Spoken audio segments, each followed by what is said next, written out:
Mon sauveur me conduit partout. Quoi désirer davantage? Douterais-je de sa grâce qui me guide dans la vie? Père du ciel, réconfort divin, par la foi constante en lui, car je sais, quoi qu'il m'arrive, Jésus me transforme en bien. Oui, je sais, quoi qu'il m'arrive, Jésus le transforme en bien. Debout, debout, debout, debout, debout, debout sur les promesses de Dieu, mon sauveur. Debout, debout, debout, je me tiens sur les promesses de Dieu. Debout sur les promesses, faillibles quand les vents de doute et de peur. Par la parole de Dieu vivant, je vaincrai. Debout sur les promesses de oh, debout, debout, debout,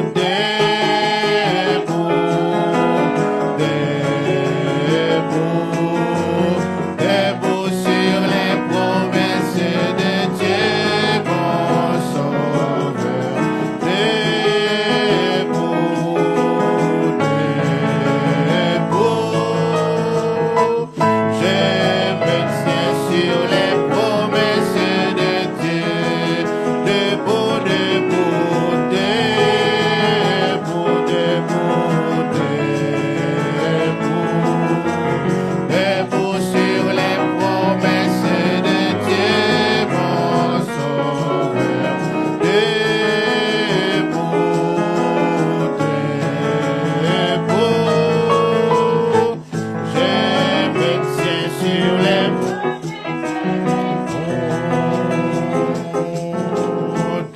debout sur les promesses, je vois dans le sang la purification. Debout sur la liberté qui vient de Christ. Debout sur les promesses de Dieu. Le Seigneur vous bénisse tous. Vous pouvez vous asseoir pour un moment. Je vois que le frère a tout fait. Ça fait du bien. J'aurais voulu faire quelque chose, prier, présenter les gens. Je vois là, nous, même si on a déjà présenté, mais elle, je ne peux pas la rater quand même. Et le Seigneur vous bénisse. Amen. Nous sommes très contents que vous reveniez dans votre maison. Nous sommes une famille. Et moi, personnellement, c'est un privilège de m'asseoir aujourd'hui et d'écouter le pasteur Poli prêcher. Est-ce que vous êtes content de l'écouter? Donc, on vous reçoit au nom du Seigneur Jésus-Christ. Et vous êtes à la maison, sentez-vous à l'aise. C'est un honneur, c'est un privilège. Il y a beaucoup de choses que je pourrais dire, mais je vous laisse parler aux âmes que le Seigneur a envoyées aujourd'hui. Et je suis fier et très content de voir le flambeau aller un peu partout. Que le Seigneur vous bénisse. Je vais l'appeler pour qu'il puisse venir directement ici. Ça?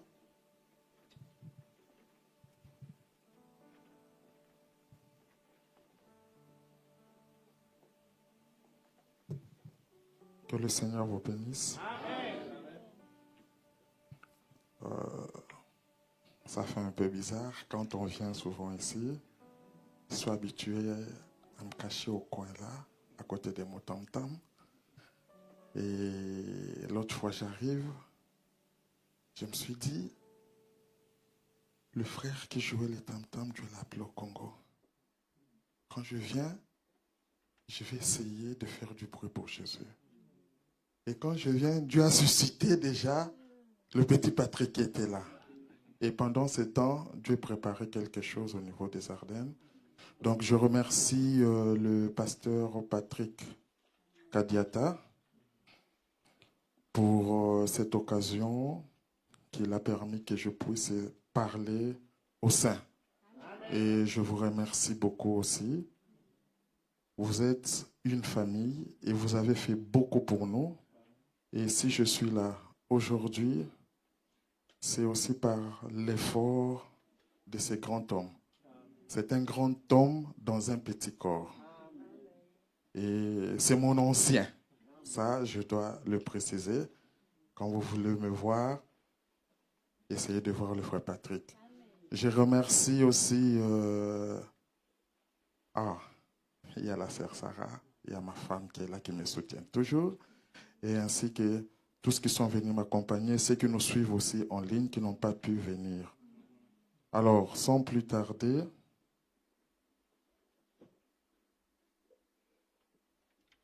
ok, c'est déjà affiché. Sans plus tarder, on va lire la portion de l'écriture qui est devant.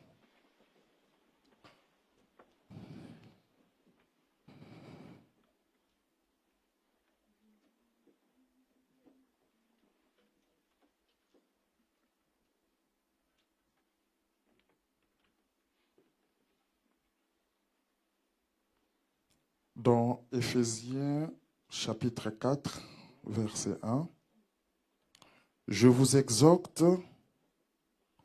donc, moi le prisonnier dans le Seigneur, à marcher d'une manière digne de la vocation qui vous a été adressée. » De la vocation qui vous a été adressée.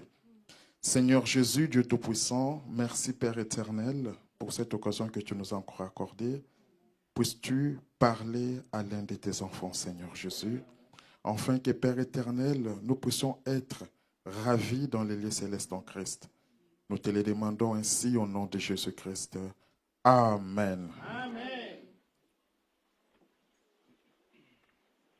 Nous voyons ici l'apôtre Paul qui nous dit: je vous exhorte donc, moi, le prisonnier dans le Seigneur, à marcher d'une manière digne de la vocation qui vous a été adressée. Je vais présenter ça un peu comme un enseignement, parce que je suis dans ma maison. Le pasteur pourra continuer. Et là où il y a des points à insister, le pasteur pourra le faire après. Que Dieu vous bénisse. Supportez-moi, c'est votre frère. Ça va? Mon sujet, c'est la prison moderne. C'est ce que j'ai pris comme sujet. La prison moderne. Parce que nous avons vu que Paul a dit qu'il était prisonnier. On y reviendra. Je vais commencer d'abord par essayer de définir de manière simple, qu'est-ce qu'une prison? La prison, c'est un endroit ou un établissement clos où l'on est privé de toute liberté. On est soumis à une surveillance forcée et on subit les ordres. On parle aussi d'incarcération. C'est-à-dire, je prends dans l'ancien temps parce qu'on va voir l'évolution. La prison, quand tu entres, on te met en prison, tu ne peux pas sortir. Il y a quelqu'un qui est là, qui te surveille. et tu es obligé à faire la loi qu'il te demande de faire là-bas. Tu n'as pas besoin de dire, ou tu n'as pas la liberté de dire, moi j'ai envie de ceci, moi j'ai envie de cela. Alors, en reprenant maintenant cette écriture, je vous exhorte donc, moi, le prisonnier dans le Seigneur. Paul nous dit qu'il est prisonnier dans le Seigneur. Dans la prison, on trouve des prisonniers. On trouve des prisonniers. Et ce matin, je vais vous parler pour vous dire que nous avons une prison qui est gérée par Dieu et il y a une prison qui est gérée par le diable. C'est ce que nous allons essayer de décortiquer ce matin. Paul dit, je vous exhorte donc, moi, le prisonnier dans le Seigneur, à marcher d'une manière digne de la vocation qui vous a été adressée. Donc, dans la prison dont Dieu gère, il y a une manière qui nous a été adressée. Et cette manière, c'est la parole de Dieu. Quand tu veux demeurer dans la parole de Dieu, marche selon la vocation qui nous a été adressée. En toute humilité et douceur. Dans la parole de Dieu, quand on entre, on doit être humble. Surtout les prédicateurs. Tu es là, tu ne comprends pas quelque chose. Sois humble. Il y a quelqu'un d'autre quelque part qui peut-être comprend mieux que toi. Tu es un frère, tu ne comprends pas quelque chose. Sois humble. En toute humilité et douceur. Avec patience. Vous supportant les uns les autres avec charité. Vous efforçant à conserver l'unité de l'esprit par le lien de la paix. Ça, c'est quand tu es dans cette prison qui est gérée par Dieu. Tu cherches à conserver l'unité de l'esprit par le lien de la paix. Et ce sont des qualités que je retrouvais à cet ancien que moi j'appelle le frère Patrick Kadiata. On évolue et vous allez voir.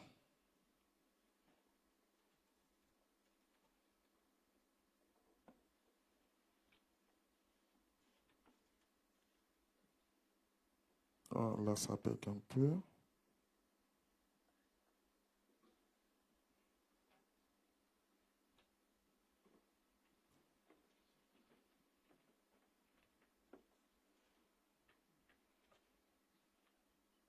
C'est la technologie. Hein?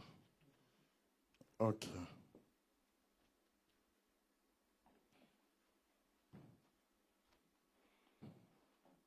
Ça va. Alors, comme je disais que la prison, c'est un lieu où on trouve les prisonniers. C'est-à-dire, quand tu commets un délit, quand tu commets quelque chose, quand l'État te met la main dessus et que te condamne, on t'envoie en prison. Mais aujourd'hui, je ne vais pas trop insister sur cette prison charnelle que nous connaissons. Alors, la prison moderne, ce que j'ai appelé prison moderne, comme nous connaissons la modernité, quand on dit j'ai un téléphone moderne, c'est comme un téléphone dernier cri, c'est un téléphone évolué. La même chose maintenant, nous avons aussi une prison qui est évoluée. Il y a des gens que tu peux voir, à l'époque, la prison c'était vraiment le 4000, mais de nos jours, je vous dis qu'il y a des gens qui sont en prison, qui sont des prisonniers, mais qui sont chez eux à la maison. Il y a des gens qu'on a mis les câbles électriques, je ne sais pas comment on appelle ça, on les surveille de loin, mais ce sont des prisonniers. En fait, vous avez un paramètre que vous ne pouvez pas franchir. Quand tu essaies de franchir, tu ne comprendras pas, la police sera là.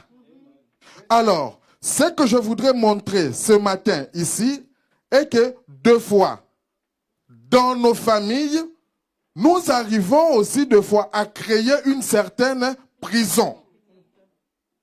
Parce que la prison moderne que je m'aurais parlé ce matin, c'est une prison invisible.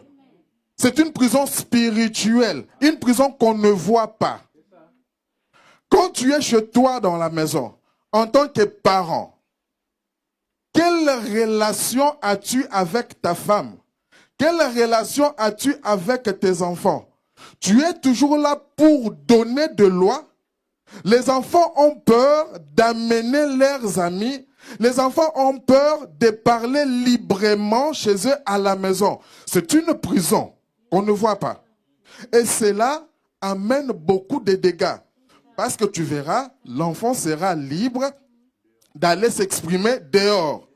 Et c'est là où il y a des dégâts qui sont ramenés au niveau de la maison. Et la meilleure façon, la meilleure chose de faire, c'est d'abord de revoir, est-ce que papa, tu n'as pas exagéré dans tes lois? Alors, nous avons aussi les inquiétudes. Nous avons la maladie et les différents problèmes de la vie. Nous nous retrouvons des fois emprisonnés par cela. Parce que cela nous empêche à l'avancement de notre marche spirituelle en tant que des enfants de Dieu. Tu es là, tu commences, tu oublies ton autorité, tu oublies qui tu es. Cette maladie, ça fait combien de temps? Cette maladie, c'est pour ça qu'aujourd'hui, nous commençons même à aller voir des psychologues, nous commençons à aller voir des personnes autres parce que nous nous sentons tellement enfermés dans une prison que les autres ne voyaient pas. Quand on va voir un psychologue, tu te dis que peut-être qu'il peut m'aider à me libérer, à me sentir libre. Ce matin, je vais te dire que la meilleure prison pour un enfant de Dieu, c'est dans la parole de Dieu. Alors, nous devons savoir que le diable, aujourd'hui, utilise un instrument majeur pour garder les gens en prison, c'est la peur. Tu as peur de ceci, tu as peur de cela.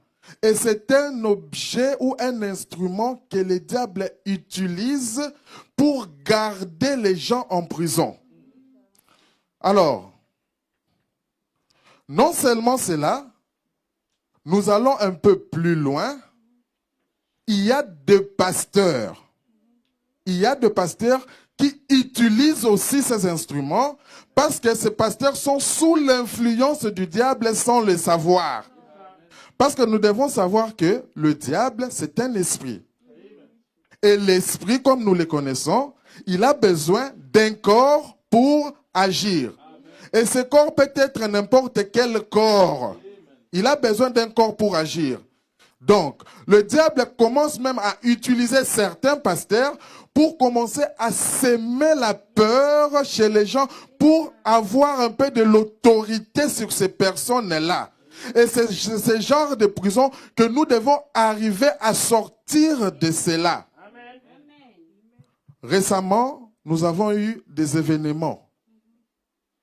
Il y a eu la guerre, il y a eu ceci. Vous allez voir, il y a eu des pasteurs qui sont montés du haut de la chair, commencer à parler par rapport à cette guerre pour commencer à effrayer le peuple de Dieu. Non, regardez, vous voyez, il y a les bombardements, il y a ceci, c'est la fin. Maintenant, les gens, en fait, commencent à venir à l'église, à prier, pas par amour, mais par peur. Pourquoi? Qui a causé cette peur-là? Ce sont ces pasteurs. Qui a causé cette peur-là? C'est la manière dont le diable a utilisé. C'est un instrument que le diable utilise par le canal de ses pasteurs. Et maintenant, nous, en tant que des enfants de Dieu, nous devons faire très attention à sonder toujours les Écritures. Amen, amen, amen. Alors, Jésus a dit dans le psaume 42, D à 7. Je répands ma plainte devant lui. Je lui raconte ma détresse. Quand mon esprit est abattu au-dedans de moi, toi, tu connais mon sentier. C'était le psaume de David. Ici, nous voyons quoi? David, c'était un humain. Il traversait par des problèmes. David s'est retrouvé dans une certaine prison. Mais quelle a été l'attitude de David? Quelle est ton attitude quand toi tu te retrouves dans une certaine prison quelque part, dans une prison de la vie? Je répands ma plainte devant lui. Devant qui? Devant Dieu. Je ne vais pas me plaindre à gauche, à droite, mais c'est devant Dieu. Je lui raconte ma détresse. Quand mon esprit est abattu au-dedans de moi, toi, tu connais mon sentier. C'est l'affaire de l'individu avec Dieu. Sur la route, je marche, ils m'ont tendu un piège. Jette les yeux à droite et regarde, personne ne me reconnaît. Tout refuge est perdu pour moi. Nul ne prend souci de mon âme.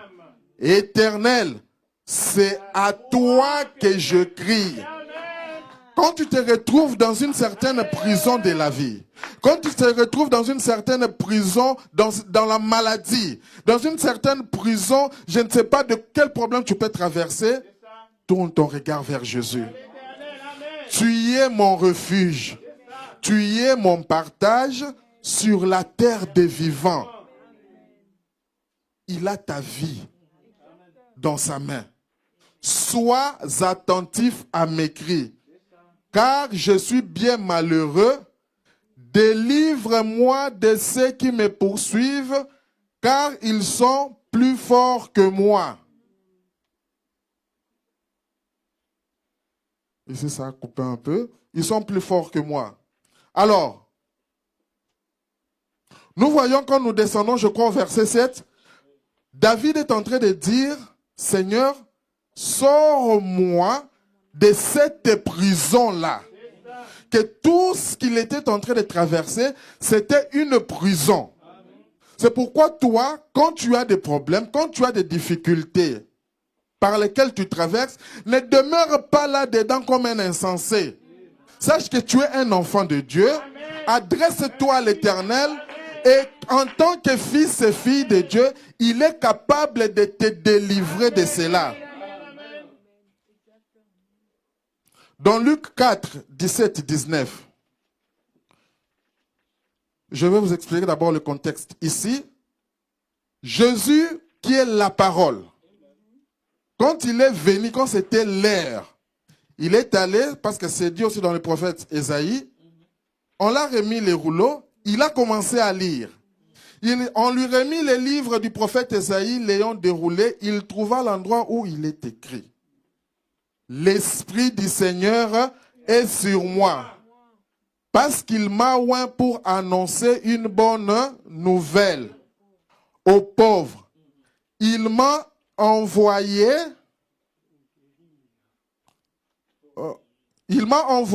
pour guérir ceux qui ont le cœur brisé. Toi qui as le cœur brisé, voilà. Jésus qui était la parole. La parole a été envoyée pour guérir ceux qui ont le cœur brisé. Mais toi, ton cœur est brisé par quel problème? Par quelle situation de ta vie? L'Esprit du Seigneur est sur moi. Donc, il m'a envoyé pour guérir le cœur brisé, pour proclamer aux captifs la délivrance. Les captifs, les prisonniers. Pour proclamer aux captifs la délivrance. Et aux aveugles le recouvrement de la vie. Pour renvoyer libres les opprimés. Pour publier une année de grâce. Amen, amen, amen. Voilà le rôle de la parole. Quand la parole est proclamée, la parole nous délivre. Quand la parole est proclamée, la parole nous rend libres pour renvoyer libres les opprimés. Et je veux insister un peu sur ce mot opprimé. Opprimé, c'est une personne, selon le dictionnaire, c'est une personne ou un groupe de victimes d'un pouvoir arbitraire. Un pouvoir arbitraire, un pouvoir mal placé, tyrannique ou violent, comme chez un dictateur, accablé par une autorité excessive. Et ce que nous remarquons maintenant dans la prison moderne, nous sommes dans l'église, ce sont les pasteurs qui sont devant, qui abusent de l'autorité. Ils sont en train d'abuser de cette autorité pour essayer de garder les gens prisonniers. Ils sont en train d'abuser de cette autorité pour essayer d'avoir le contrôle sur les gens, pour essayer d'avoir le contrôle sur la vie des gens. Ces termes désignent ceux qui sont asservis ou exploités.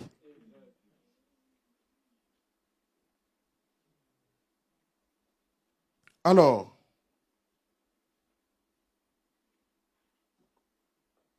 dans Matthieu chapitre 7, la Bible dit,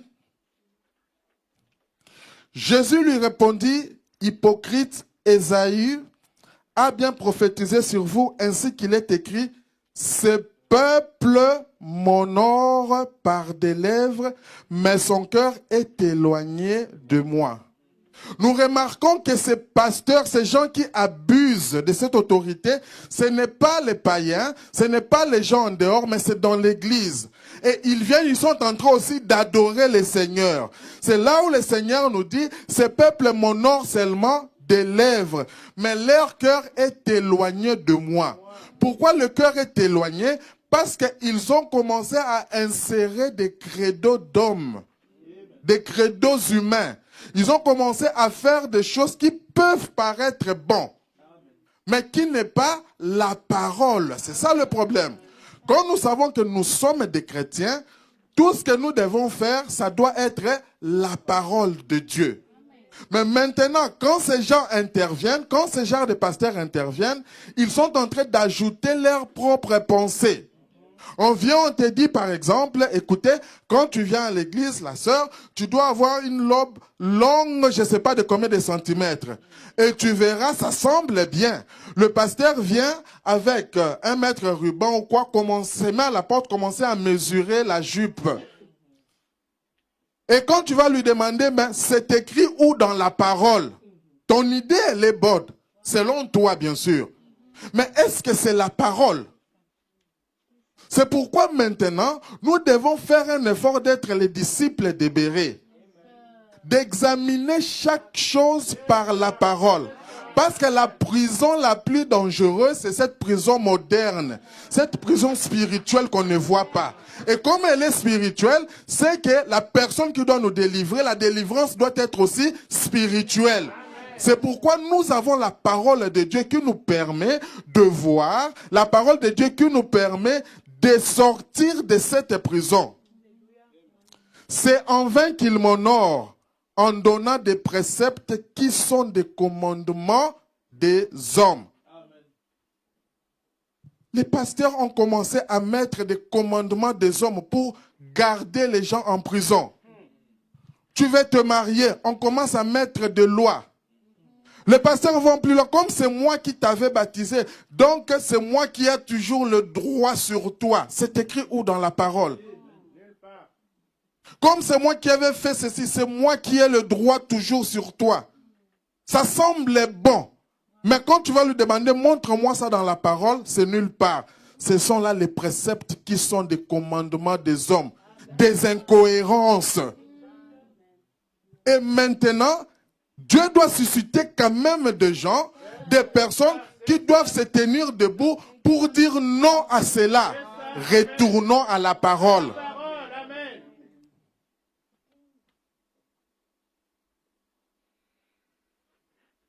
Vous abandonnez Vous abandonnez le commandement de Dieu et vous observez les traditions des hommes. Ce pasteur regarde dans sa tradition que non, il a habitué à sortir avec des femmes, à faire ceci, cela. Il veut ramener cela à l'église, bafouant l'autorité. C'est comme ça, comme je dis, on regarde la parole de Dieu. La parole de Dieu dit que l'autorité, le chef de la femme, c'est l'homme. Comme Christ est le chef de l'homme. Mais de nos jours, nous voyons certains pasteurs commencer à prendre le dessus sur la femme de quelqu'un. Que le pasteur est capable, il se met, il appelle telle sœur, viens passer telle semaine chez moi à la maison, fais ceci, fais cela. Et tout ça, ce sont les traditions des hommes. Le pasteur du haut de la chair dit que les enfants, vous êtes capables, les jeunes qui êtes là, venir me dire d'autres choses que vous ne pouvez pas dire à vos parents. Or, la Bible dit que enfants, obéissez à vos parents selon le Seigneur. Nous devons savoir la hiérarchie. Nous devons savoir la place des parents. Nous devons savoir la place des pasteurs. Sinon, nous allons nous retrouver dans une prison dorée. Et à la fin, nous écoutons, tel pasteur est tombé avec telle sœur, tel pasteur est tombé avec tel jeune de l'église, tel pasteur a fait ceci dans des bureaux, tout ça. Nous avons vu deux pasteurs qui, ils se mettent, ils convoquent des jeunes filles au bureau à l'issue, comment on dit, sans que les parents ne soient informés. Mais c'est avec quelle idée? Parce qu'en tant que bon pasteur, tout ce que tu veux faire sur cet enfant, tu vas appeler son père, tu dis, papa, j'aurais besoin de parler à ton fils ou à ta fille sur tel problème. Le parent est informé. Mais quand le pasteur commence, que je te parle, mais ne dis pas à ton papa, ne dis pas à ta maman, ce sont des traditions humaines. Et c'est de cette prison-là, invisible, que nous devons arriver à sortir. Vous abandonnez les commandements de Dieu. Vous observez les traditions des hommes. Il leur dit encore, vous anéantissez fort le commandement de Dieu pour garder votre tradition. Alors,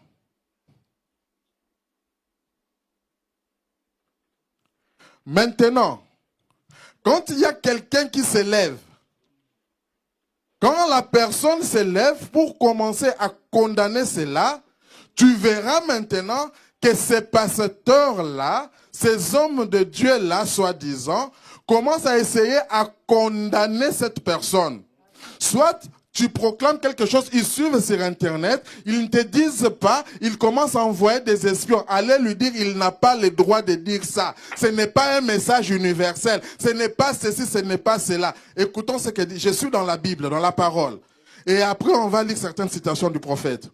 Mais, ajouta-t-il, ça s'est passé avec Jésus dans notre histoire. Quand il a lu le livre, il dit, je vous l'ai dit en vérité, aucun prophète n'est bien reçu dans sa patrie. Écoutez, quand les gens, quand certains pasteurs, un groupe, parce que nous vivons dans cet âge, où l'âge de la masse, où les gens vont commencer à suivre la masse. Mais Dieu ne manque jamais des témoins. Quand les pasteurs vont commencer à dire, vous voyez la femme qui est habillée en violet, tout ça, c'est que c'est la fin du monde, tout ça. Et ils remarquent que ce n'est pas ça. Dieu va susciter quelqu'un quelque part pour vous dire que non, faites attention, ne suivez pas ça. Voilà ce que la Bible dit. Et quand ces pasteurs suivent, ils écoutent qu'il y a un prédicateur qui fait cela, ils commencent à développer la haine et la jalousie envers cette personne. Je vous l'ai dit en vérité, écoutez, il y avait plusieurs veuves en Israël du temps d'Élie. Lorsque le ciel fut fermé 3 ans et 6 mois, et qu'il y eut une grande famine sur toute la terre. Et cependant, Élie ne fut envoyé vers aucune d'elles, si ce n'est vers une femme. Écoutez, quand Dieu veut parler, il n'a pas besoin. Il va chercher quelqu'un quelque part. Il regarde dans un coin donné, il suscite cette personne pour amener les gens à la parole.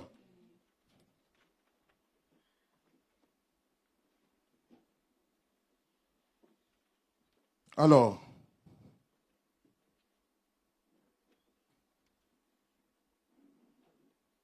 je suis toujours dans Luc 24. Donc, chapitre 26. Et cependant, Élie ne fut envoyé vers aucune d'elles, si ce n'est vers une femme veuve à Sarepta, dans le pays des Sidons. 27 à 29. Il y avait plusieurs lépreux en Israël, du temps d'Élisée, le prophète. Cependant, aucun d'eux ne fut purifié. Aucun d'eux ne fut purifié, si ce n'est Naham le Syrien. Toi, tu penses quoi? Dieu, pour parler, il nous laisse le tout, il veut seulement parler à lui. C'est ça qu'on nous démontre ici. Ça, c'est dans le plan de Dieu. C'est Dieu qui fait comme ça. Il est capable de susciter quelqu'un dans un coin comme ça. Il va à Charleroi, il suscite un certain Patrick pour se tenir devant, dire faites attention par rapport à ça. Au lieu de les soutenir, au lieu de voir ce qu'ils disent par rapport à la parole, on cherche à les lapider. 28.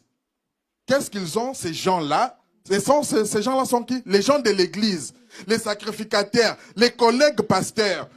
Ils furent tous remplis de colère dans la synagogue lorsqu'ils entendirent ces choses. Parce qu'il y a quelqu'un qui est venu dévoiler que ces pasteurs vous retiennent toujours en prison. Au lieu de les soutenir, et ils sont remplis de colère. Ce ne sont pas les gens du monde ici. On parle des religieux. Et s'étant levés, ils les chassèrent de la ville. Ils chassèrent Jésus. Ils les menèrent jusqu'au sommet de la montagne sur laquelle leur ville était bâtie, afin de les précipiter en bas, afin de les tuer. C'est pour ça, vous voyez, qu'il y a tel pasteur empoisonne tel autre pasteur. La jalousie commence à naître en eux. Au lieu de soutenir le don, on veut commencer à crucifier pour la seconde fois. Et tu te dis, c'est où? Tout ça se passe derrière la chair. Tout ça se passe où? Dans cette prison moderne. Et notre mission maintenant, c'est de nous sortir, la parole est venue pour nous sortir de cette prison moderne. Pour nous ramener dans la prison de Christ. Là où notre liberté est garantie par Christ.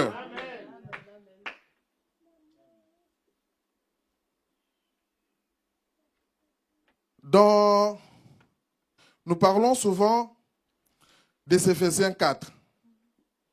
J'aimerais un peu parler là-dessus. Les Éphésiens 4, les Éphésiens 4. Le prophète dit dans Éphésiens 4, 11, 14. J'insiste là parce que ce sont les pasteurs qui gardent plus les gens prisonniers dans cette prison invisible.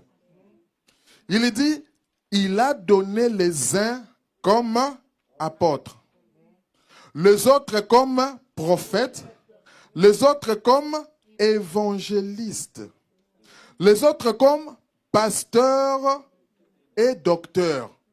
Ça, c'est Dieu qui a fait. Écoutez, c'est pourquoi il a fait pour le perfectionnement des saints en vue de l'œuvre du ministère et l'édification du corps de Christ. On n'a pas dit seulement pour l'église locale, mais pour le perfectionnement des saints. C'est-à-dire que chaque pasteur, un véritable pasteur, il a une certaine touche spéciale. Et nous tous, on n'enseigne pas de la même manière. Quand je connais que dans ce domaine ici, tel pasteur est fort, je peux l'inviter. Cher pasteur, viens enseigner dans mon église par rapport à ça et à ça. C'est là où nous avons dit l'humilité. Quand tu es humble, ne crois pas que parce que je suis pasteur, je connais tout. Non. Raison pour laquelle nous parlons des Éphésiens 4. C'est parce que nous tous, nous formons le corps mystique du Seigneur Jésus-Christ. Et c'est dans le corps mystique de Dieu qu'on retrouve des apôtres, qu'on retrouve des pasteurs, qu'on retrouve ainsi de suite. Jusqu'à ce que nous soyons tous parvenus à l'unité de la foi. Ce n'est pas en restant avec mon pasteur seulement que je parviens à cette unité. C'est pourquoi le pasteur peut dire que non, en tout cas, il y aura tel pasteur, tel prédicateur qui viendra nous apporter la parole. Quand ce prédicateur vient, il apporte une certaine touche spéciale, il tire une certaine attention à quelque chose qui sera pour notre propre édification. On dit, le frère Branham dit, si Neville veut prêcher, en tout cas la doctrine des témoins de Jéhovah, il est libre. Oui, chaque église locale est souveraine. Mais attention, pour l'édification du corps de Christ, si ce qu'il prêche là ne peut pas aussi rendre bénéfique quelqu'un d'autre, c'est que ce n'est pas important pour l'édification du corps de Christ. Parce que là maintenant, on va au-delà. On parle maintenant du corps de Christ. Jusqu'à ce que nous soyons tous parvenus à l'unité de la foi et de la connaissance du Fils de Dieu. À l'état d'homme fait, à la mesure de la stature parfaite de Christ. C'est pour ça qu'il y a tous ces ministères. Pour nous sortir d'une certaine prison, pour que nous tous, nous arrivons à la stature parfaite de Christ. Quand nous tous nous serons à la stature parfaite de Christ, nous allons comprendre alors que nous sommes la parole. Nous allons comprendre que nous faisons partie de la parole. Selon le frère Branham dit quelque part que la divinité, elle n'est plus au ciel, mais elle est en toi. C'est par rapport à cela. Maintenant, quand la divinité est en toi, tu comprends qui est Dieu. Tu comprends que non, tel pasteur veut me retenir dans telle prison. N'aie pas peur. Si tu penses que la déclaration t'a choqué parce que tel pasteur a présenté la vérité, la meilleure façon, appelle le pasteur. Tu dis, mais écoute, les enseignements que tu as donnés là, est-ce que tu trouves un fondement dans la parole? Ça va t'aider, c'est pour l'édification du corps de Christ. Au lieu de chercher à mener sur la montagne pour les jeter comme ils ont fait avec Jésus. Dieu merci, si vous continuez la lecture, vous allez voir que la Bible dit Jésus est passé au milieu d'eux, il les a aveuglés. Si ce n'était pas Dieu, la plupart des pasteurs, chaque jour ici, nous aurons toujours des morts, de morts, de morts. Heureusement, Dieu les aveugle. Afin que nous ne soyons plus des enfants. Là, on parle à moi. On parle à toi. Quand tu atteins cette stature d'homme parfait, tu ne seras plus un enfant, flottant et emporté à tout vent des doctrines. Tu vas commencer à surveiller. Tu es là, tu écoutes, le pasteur me dit quelque chose que ça ne passe pas bien, va voir. Tu dis, pasteur, par rapport à ça, c'est comment? Il va t'expliquer. Toi, tel autre pasteur, tu ne comprends, tu ne maîtrises pas la chose, la meilleure des choses à faire, ne prêche pas ça. Demande dans le corps de Christ quelqu'un qui maîtrise, à qui Dieu a révélé ça, qu'il vienne pour l'édification du corps de Christ. Par la tromperie des hommes. Et nous avons vu ça beaucoup, cette tromperie des hommes, du haut de la chair. Par leur ruse dans le moyen de la séduction. Mais que professant vérité dans la charité, nous croissions à tous égards en celui qui est le chef, Christ. Il dit,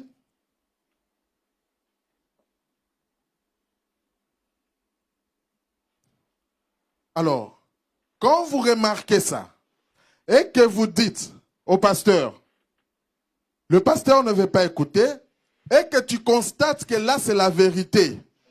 Comme toi tu es un enfant de Dieu, que tu as compris, n'aie pas peur, on ne va pas te tuer. Sors, vas-y. Va là où tu penses qu'il y a la vérité. Ne reste pas dans cette prison. C'est pour ça la Bible dit dans 2 Corinthiens 6, 17. C'est pourquoi sortez du milieu d'eux. Et séparez-vous, dit le Seigneur.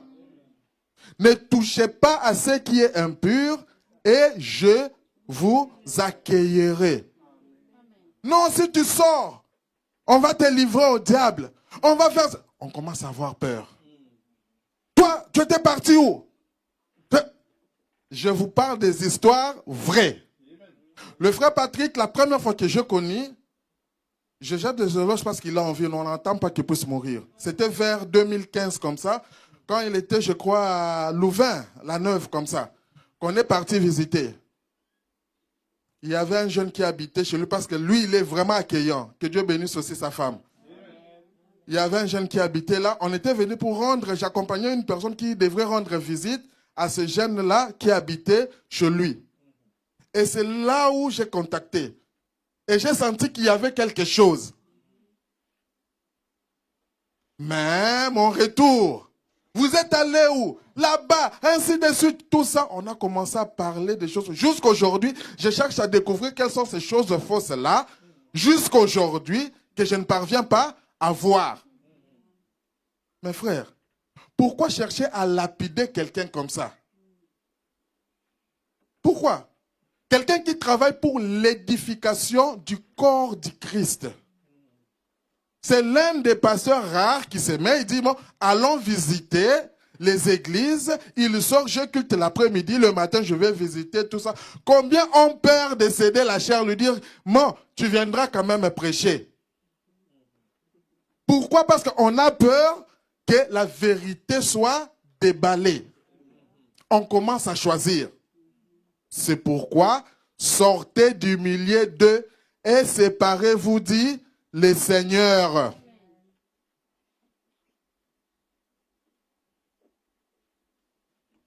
Et séparez-vous, dit le Seigneur. Alors,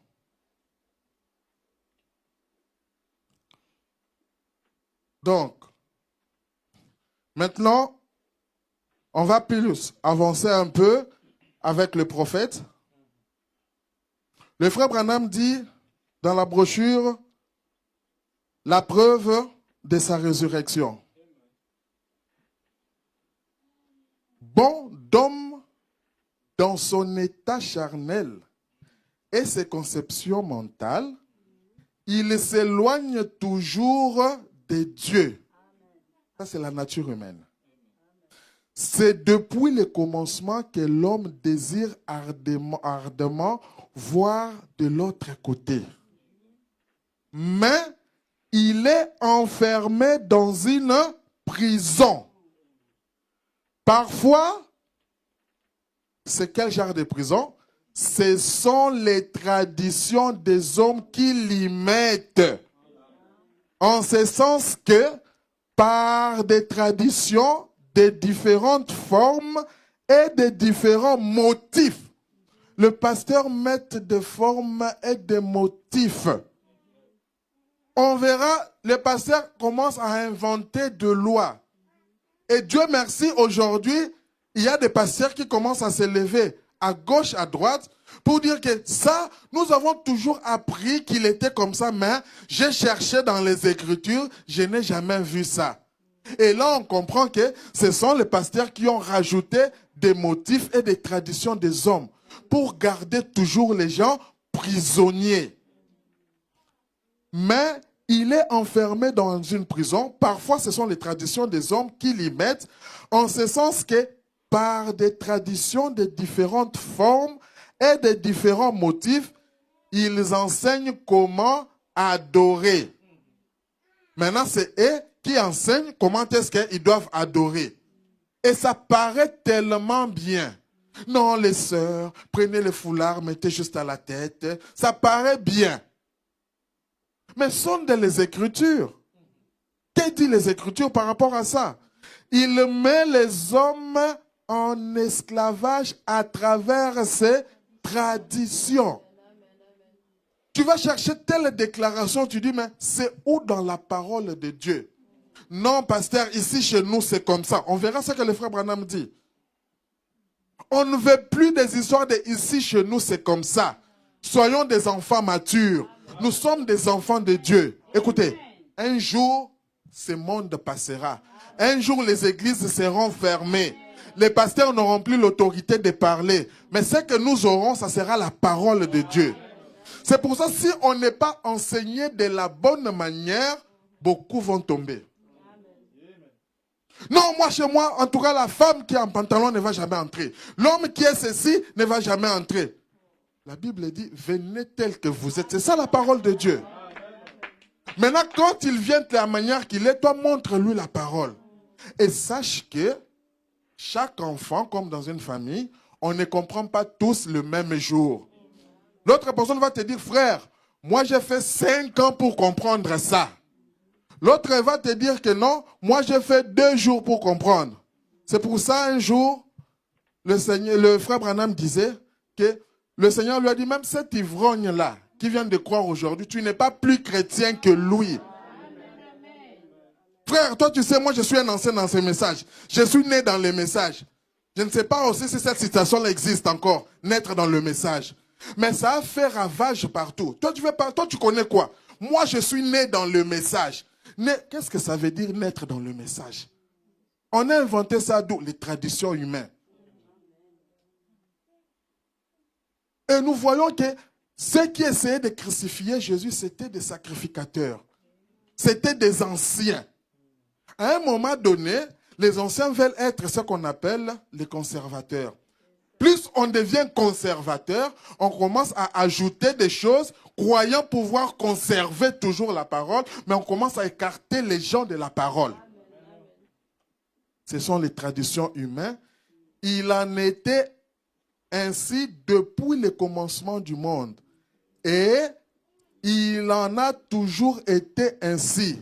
Il est enfermé dans les prisons.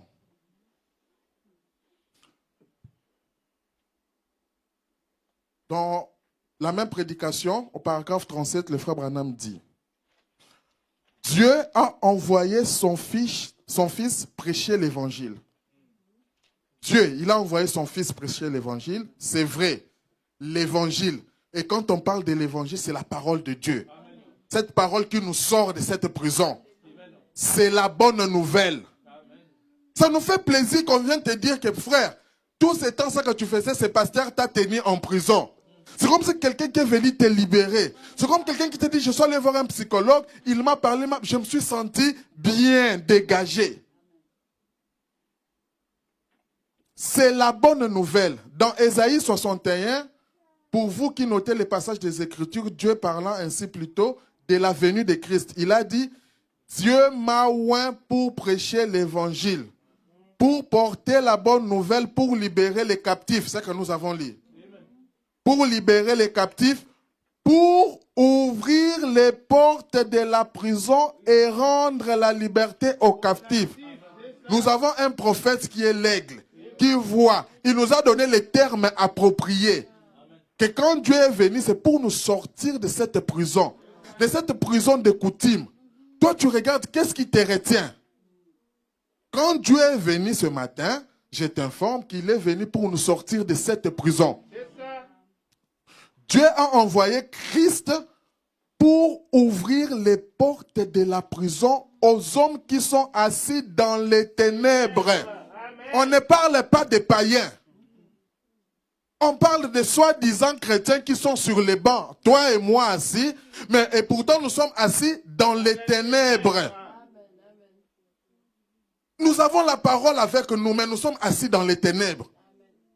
Et le pasteur, quand tu le vois, il dit non, ça je ne peux pas dire. Ça je ne peux pas dire. C'est pour ça que Dieu doit susciter quelqu'un quelque part. Pour l'avancement du royaume de Dieu, pour le ministère, pour le corps de Christ. Pour te faire voir que non, fais attention. C'est que lui, il saute là, c'était ça la parole. Et si vous remarquez, les types de personnes auxquelles il s'adressait, dans le but de les libérer, ce n'étaient pas des illettrés. C'était des érudits, les gens instruits, que Christ était venu libérer. Les gens qui étaient instruits, les docteurs de la loi. Parce que pour être un docteur de la loi là-bas, il fallait être bien instruit. Mais malgré leur instruction, la parole était venue pour libérer. Pour dire que non, attention, avec ça, avec les credos des hommes, vous allez vous asseoir dans les ténèbres. Retournez à la parole. Soyez comme Paul, prisonnier de Christ. Sortez de cette prison moderne-là. Ça paraît beau, mais tu es dans une prison.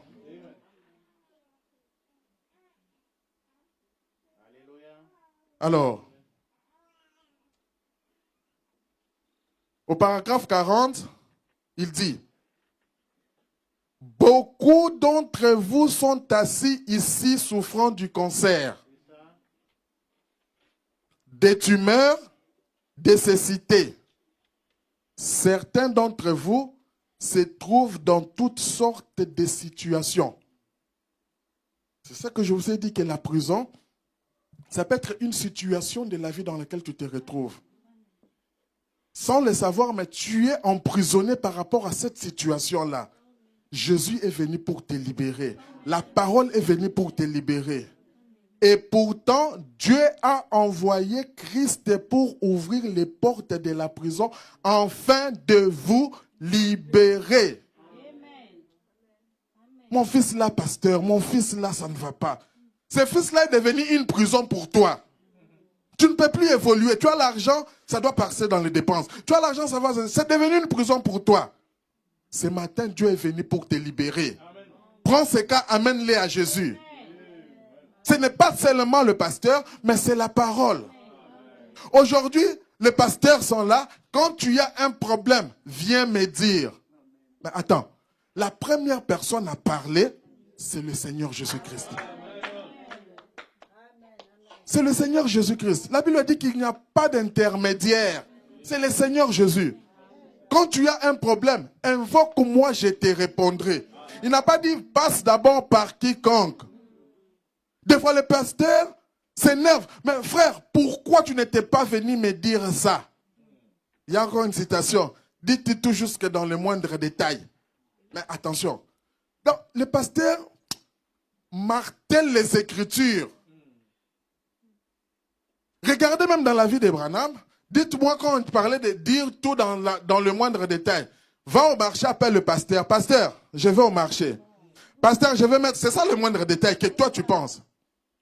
Mais regardez, le moindre détail là pour eux, ça devient quand tu as de l'argent, quand tu as ceci. Mais frère, tu as un grand business, tu ne m'as pas dit. Le frère Manam dit tout dans le moindre détail. Non, ça c'est une prison. Ça c'est une prison. Quand on parle là, c'est de manière spirituelle. Quand tu regardes par rapport à ton avancement et que tu ne parviens pas, le pasteur est là pour t'aider. Dis en tout cas, papa, moi par rapport à ça, j'ai essayé, ça ne va pas. Le pasteur va commencer à t'aider depuis la plus petite gerbe jusqu'à ce que tu vas grandir. C'est ça son travail. Mais il n'est pas là pour regarder ton finance, pour regarder ce que tu fais, tout ça ainsi de suite, pour te surveiller. Non. Nous devons sortir de cette prison-là. Les gens ont commencé à tordre les Écritures pour leur intérêt. Dieu vous dit, est-ce que la maladie est l'esclavage? Oui. Quand il y a une maladie qui te tourmente, tu ne seras pas à l'aise. C'est-à-dire que tu vas rester dans l'esclavagisme de cette maladie-là. C'est pour ça, ce matin, Dieu te demande de sortir de cette prison. Il a dit, je suis l'Éternel qui te guérit de toutes tes maladies. Amen. Pourquoi tu ne saisis pas cette parole? Amen. Prends ça, Seigneur, c'est ta parole. Amen. Comment ça va se faire? Laisse Dieu agir. Amen. Le frère Branham dit, au paragraphe 52, c'est pareil ce matin. Voilà à tout homme et à toute femme qui a dans son cœur une fin de sortir de cellules de prison ce matin. J'insiste sur à toute femme et à tout homme qui a dans son cœur une fin de sortir de cellules de prison ce matin. En fait, il y a des gens qui préfèrent rester dans cette prison-là. Quand on parle du jubilé, il y avait l'esclavagisme. Quand on sonnait, c'était pour dire que vous êtes libre. Et quand vous regardez la parole, dit que ceux qui ne voulaient pas, qui voulaient rester dans cette prison, ont l'air percés. Et il y a des gens aujourd'hui, j'ai 10 000 membres, peut-être les 9 000 ont été percés pour rester dans cette prison-là. C'est pourquoi le frère Branham dit ici, à tout homme et à toute femme qui a dans son cœur une faim de sortir des cellules de prison ce matin. Si toi, c'est la maladie là qui t'arrête, voilà maintenant. Et cette soif-là de sortir. Quand tu vas prier, tu dis, Seigneur, je vais sortir de cette prison. Quel est le problème qui te tourmente? Tu dis, Seigneur, je vais sortir de cette prison. Et Dieu est juste et fidèle pour t'aider dans ce problème-là. La bonne nouvelle de l'évangile est prêchée. C'est ça la bonne nouvelle. On te dit, écoute, Dieu a dit, ne crains rien, petit troupeau, je suis avec toi. Écoute, Dieu a dit, tiens-toi, calme, je suis Dieu, je vais te répondre. Écoute, Dieu a dit, invoque-moi, je te répondrai. Dieu a dit, demande, je te donnerai. C'est la bonne nouvelle. Ça délivre tous ceux qui sont dans la captivité. Dieu a dit, qui par ses inquiétudes peut-il ajouter un coudé à la durée de sa vie? Il dit, mais pourquoi vous vous inquiétez? Le frère Branham a prêché un message, n'ayez pas peur. C'est là où j'ai dit, l'instrument que le diable utilise maintenant, c'est la peur. Nous devons sortir de cette peur, de cette prison de la peur-là. Peu importe, si vous êtes encore malade, si vous êtes encore lié, vous pouvez être tout aussi libre parce que la nouvelle est arrivée. Donc si tu ne savais pas, ce matin je te dis que la nouvelle est arrivée. Vous êtes pardonné. On n'est pas là toujours dans le ministère de condamnation. Maintenant nous on vient pour te libérer. Dieu a permis pour te dire que tu es pardonné. Ce que tu faisais là, répands-toi, tu es pardonné et Dieu va t'accueillir. Amen. Christ est ressuscité. Il y a environ 1900 ans ce matin pour libérer chaque prisonnier. Écoutez, à chaque fois que Christ vient, à chaque fois que la parole vient, c'est pour libérer. Quand il était mort, les âmes qui sont maintenant en prison, il est descendu, il les a libérés. Donc quand la parole vient et que tu reçois la parole véritable, c'est pour nous libérer de toute la prison qui est là. Mais pourquoi tu veux rester dans cette prison? Dans cette prison de maladie, dans cette prison du pasteur, dans cette prison, pourquoi tu veux rester là? Pendant que Christ est venu pour te libérer. Christ est ressuscité. Nous sommes au mois d'avril. Nous parlons de la Pâque. Nous sommes au mois d'avril. La Pâque, c'est quoi? C'est la victoire. La Pâque, c'est la victoire. Mais cette victoire-là, c'est dans quoi? C'est un slogan. Nous devons vivre ça. J'ai la victoire sur le mal, j'ai la victoire sur ceci, j'ai la victoire sur cela. C'est ça la victoire. Chaque prisonnier, il a ouvert les portes de la prison pour qu'il sorte. Maintenant, je viens vous dire que la clé, c'est la parole. Christ a ouvert cette prison. Quant à toi maintenant de saisir cette occasion et de sortir. Si tu restes, on va te percer les oreilles. Il dit, oh, comme c'est merveilleux. Dans la preuve de sa résurrection, paragraphe 121, le frère Branham dit, et la chose même qui va vous aider, la chose même qui va vous délivrer, la chose qui vous fera sortir de la prison de vos habitudes. Moi, je suis habitué. Mais la chose qui vient maintenant te sortir de cette prison-là, qui vous fera sortir de la prison de vos craintes et vos ennuis. La crainte, la peur, c'est une prison terrible. C'est une prison moderne. Si tu ne fais pas attention, tu vas mourir dans cette prison. La chose qui vous débarrassera du cancer, de ta maladie, qui fera de vous une créature vivante nouveau. La chose qui vous ressuscitera dans les derniers jours elle se tient tout près de vous. Et vous en avez peur. N'ayez pas peur, c'est lui. Frère, attention, il y a des bombes. Les États-Unis ont fait, on sème la peur chez les gens. On est compris se réjouir. Non, le prophète avait prédit telle chose. On regarde, ça commence à s'accomplir sous telle forme. Ah, c'est bien, soyons prêts, allons de l'avant. Faites attention, frère, faites attention, tu ne sais pas. Non. Évitons cette peur-là. Sortons de cette prison. C'est moi, a-t-il dit. N'ayez pas peur. Mais ils en avaient peur. Ils avaient peur de le croire sur parole. Tu as peur de le croire sur... C'est sa parole. Il a dit, n'ayez pas peur. La parole dit, n'ayez pas peur, c'est moi. C'est Christ, c'est lui. N'ayons pas peur de prendre Dieu au mot. Et va de l'avant. Au carrefour des temps, le pasteur de l'âge, le frère Branham dit, aujourd'hui, les prédicateurs, c'est une prison moderne, faites attention. Aujourd'hui, les prédicateurs essayent d'être des réformateurs plutôt que des prédicateurs de l'évangile. Donc, ils commencent à regarder, bon, par rapport à ça, parce qu'un réformateur, il dit que ça, ce n'était pas bien, on doit rajouter un peu ça. On essaie de réformer la parole de Dieu. Ce n'est pas ça, le rôle d'un prédicateur. Le prédicateur doit prêcher l'évangile et aller de l'avant. Non, sœur, je ne vais pas voir quand une sœur marche là avec un frère. La sœur, tu dois être là, le frère doit être ici.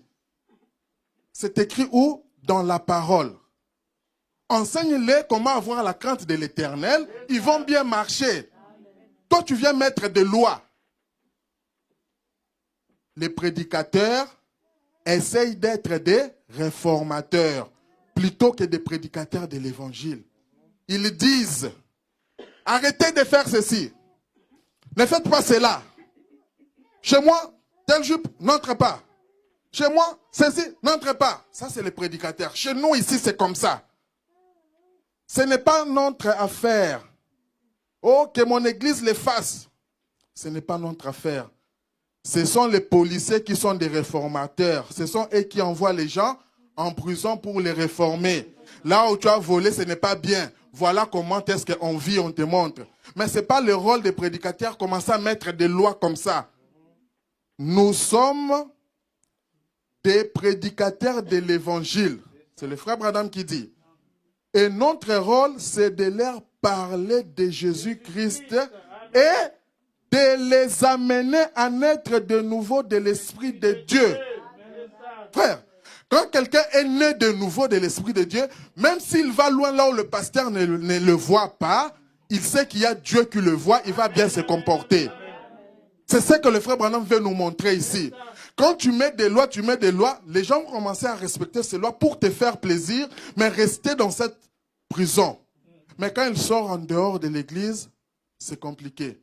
C'est pour ça que tu dis, mais cette sœur-là, je la vois comme ça. Mais regarde-la dehors. Ah, vraiment, regarde. Non. Examine bien. Peut-être le pasteur est devenu un réformateur. C'est pour ça aujourd'hui, nous devons sortir de cette prison moderne. Nous sommes des prédicateurs de l'évangile. Donc, voilà. Et les amener à naître de nouveau de l'Esprit de Dieu. Puis, écoutez, puis Dieu prend possession de la personne. Quand tu l'amènes à naître de nouveau, ça ne sera plus ton travail. Le pasteur souffre, tout ça parce qu'il veut mettre des lois, des barrières. Mais ce n'est pas ça ton problème. Quand toi, tu l'amènes seulement à naître de nouveau de l'Esprit de Dieu, le frère Branham dit, qui va prendre soin, qui va prendre possession, c'est Dieu. Puis Dieu prend possession de la personne. Le Saint-Esprit entre dans le cœur de cet homme ou de cette femme. C'est comme ça. Et là, tu verras que le pasteur, tu seras à l'aise. Parce que Dieu fait le reste. Le Saint-Esprit est entré là-bas. Mais quand tu veux mettre des prisons, tu vas échouer. Le Saint-Esprit entre dans le cœur de cet homme ou de cette femme. Vous savez que c'est vrai, chacun de vous.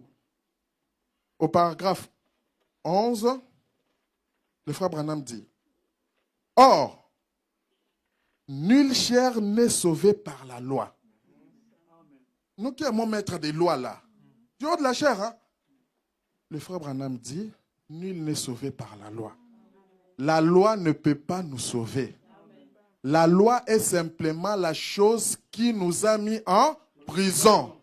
Donc, mes chers confrères, mes amis prédicateurs, vous qui continuez, ou nous qui continuons à mettre des lois là, maintenant nous sommes avertis que la loi continue à mettre les gens en prison. Et en tant qu'enfants de Dieu, nous sommes maintenant avertis que tel pasteur ou telle prédication qui nous met que de lois, des réformateurs, ça nous met en prison. La loi est simplement la chose qui nous a mis en prison. Mais elle n'a aucune puissance rédemptrice. Elle ne peut pas sauver. La loi nous a seulement montré que nous sommes des pécheurs. Elle nous a condamnés. Voilà à quoi sert la loi. Ici dans mon église, il y a telle loi, mais voilà pourquoi sert la loi. Elle sert à apporter la condamnation ou à vous montrer où se trouve votre erreur. Donc la loi en elle-même ne pouvait pas sauver. Elle ne pouvait qu'engager de poursuites. Au paragraphe 19, le frère Branham dit, ainsi, maintenant par rapport à Dieu, quand Dieu a vu ses enfants avaient transgressé la loi, ne mangez pas le fruit, ne faites pas ceci. Quelle a été l'attitude de Dieu? Regardez maintenant dans la prison que Dieu se garde, que Paul a dit, je suis prisonnier de Christ.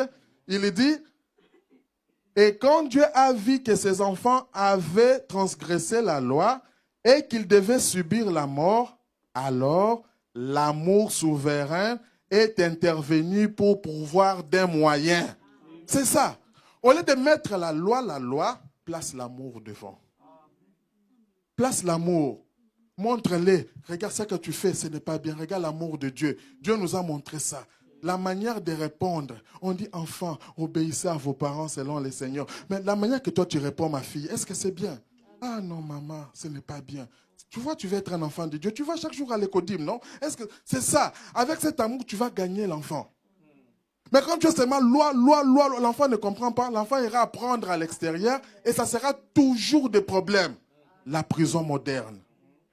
Car Dieu a vu que ses enfants devaient être absolument, totalement anéantis de sa face. Il n'y avait rien d'autre à faire car ils avaient transgressé sa loi. Et la sanction de sa loi, c'était la mort.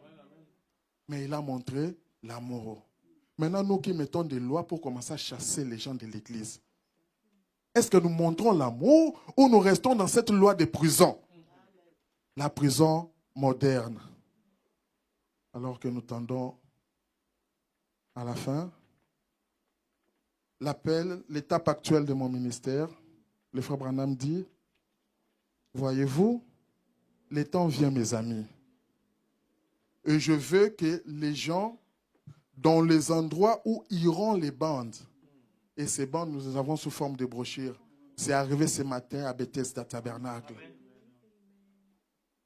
se souviennent que le temps de la séparation doit venir. Frère, quand tu sais qu'on me tient toujours dans cette prison dorée, que le pasteur me tient toujours dans cette prison, le temps de la séparation doit venir. Sortez du milieu d'eux, a dit la Bible. Il le faut. C'est une obligation, il le faut. Si tu veux rester, tu seras percé à l'oreille. Je ne sais pas à quelle distance je suis du temps de la fin de ma route. Je ne sais pas. C'est Dieu qui ça regarde. Je ne sais pas ce que sera demain. Quand tu continues à rester dans cette prison, je ne sais pas ce que sera demain. Qui te dit que demain tu seras encore là? Je ne sais pas ce que demain me réserve. Écoutez, mais je sais qui tient demain. Alors voilà, là-dessus que ma foi est battue. Maintenant, c'est lui qui tient. Le lendemain, il te demande de sortir de cette prison. Pourquoi tu veux résister? Pourquoi tu veux résister à la perfection? Et j'aime tellement la parole. La parole est la vérité. Celle qui nous sort de cette prison moderne, invisible, c'est la parole de Dieu. Ni t'étais cette parole jusqu'aujourd'hui, peut-être ce matin, nous serions encore dans des prisons quelque part. J'aime la lire devant mon assemblée. Pourquoi? Parce qu'eux aussi, ils voient. Parce que je ne suis pas auteur de cette parole. C'est le Seigneur qui en est l'auteur. Quand je leur demande de sortir de la prison, ils les lisent avec moi. Car je sais qu'au jugement, je vais comparaître avec eux. Et je dois rendre des comptes. Écoutez, ainsi, si je les tire de la parole, quand ce que je dis, je les tire de la parole, alors je ne serai pas coupable. Parce que ce n'est pas moi, parce que c'est... Et Dieu est responsable. Quand on vient vous dire, faites attention, oh ceci, ce n'est pas dans la parole. Voilà ce que dit la parole. Ce n'est pas moi, c'est Dieu qui est responsable de sa parole. Que Dieu vous bénisse.